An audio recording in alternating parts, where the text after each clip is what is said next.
Hi guys, today is time to pick the teams to play Charlton in League 1 tomorrow, so let's get started. In goal Labours, the reason why is because he's had a good season, kept the year in clean sheets. He had a good game against Peterborough, he had one good save when all night nearly scored and his own net. He did the goal he conceded, he couldn't really did nothing to do with anything, he was probably let down by his defenders. So yeah. Right back, Conor McLaughlin. The reason why is because Max Powers did a good job at right back, but now I just want to see an actual right back play right back. Like for me, or nine when we get the centre backs back on McLaughlin. McLaughlin is just one of them players who isn't necessarily fantastic every week, but he never puts the foot wrong, and that's what you need. And I can definitely understand this season compared to last why every time he's been in this division he's played for a decent enough team in it, if you get what I mean, like one of the better teams. So yeah. First centre back day on Sanderson. The reason why Sanderson's obviously been fantastic the last 2 to 3 months. Growing into a real leader. When we only have one centre back, it's good to know that BD is pretty much nearly back. For me, if you're going to play him on Tuesday, don't risk him coming into a game. But Deon Sanderson's been brilliant, and how many players can centre halves in this league. See, this season they've coped with Jonathan Clark-Howard's the best striker in the league, in my opinion. Well, not many natural players. Deon Sanderson's brilliant. So yeah. Left centre back Luke O'Nien. The reason why Luke O'Nien was absolutely fantastic against Peterborough, the amount of blocks he has put in, is unbelievable. Not just in the Peterborough game, but in games he wins loads of headers for his side. He's 5'9", what obviously isn't the tallest. And to think that we signed Luke O'Nien, the player as an attacking midfielder, to come and play a centre half and be compliment just shows how good he is, and he's one that we should be trying to tie down to a new contract. So yeah.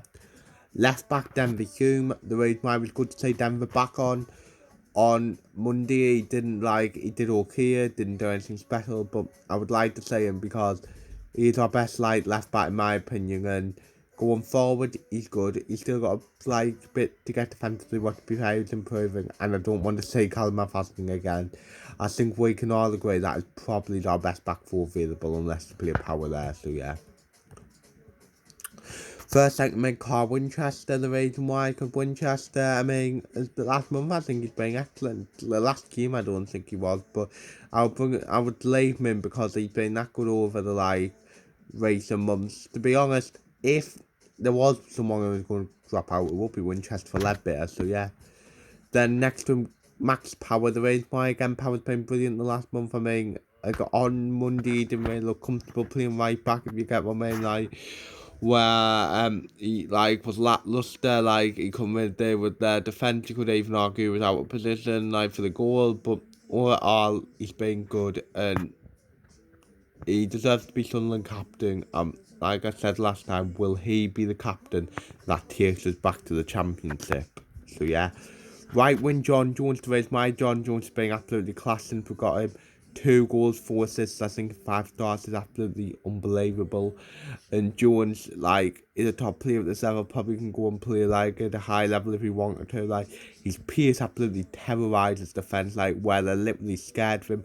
On Monday, he had a good first half, winning a lot of fouls. Second half, he probably died out of the game and did deserve to get taken off, but overall he's been class and deserves, and he could also play him for the goal if you think about it, because he didn't trap back. So yeah.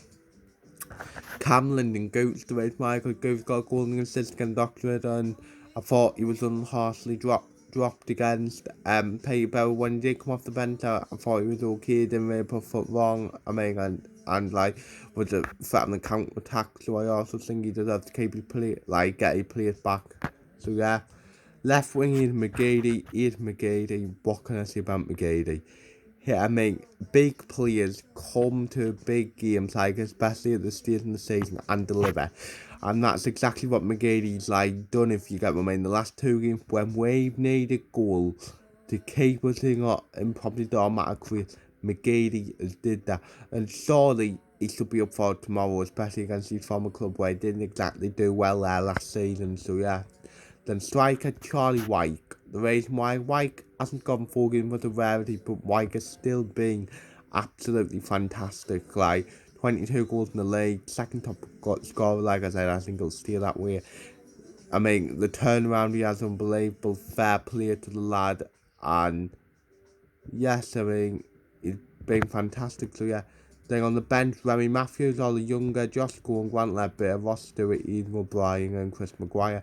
So my score prediction is 3-1 to Sunderland. I think it could be a bit like the Charlton game, the Oxford game, where we go one behind, we get one back, then we nick two later on. I'm going to say Lyndon Goots, Ian McGeady, and Charlie White to score. So yeah, so that's the end of the video. Hopefully you've enjoyed it.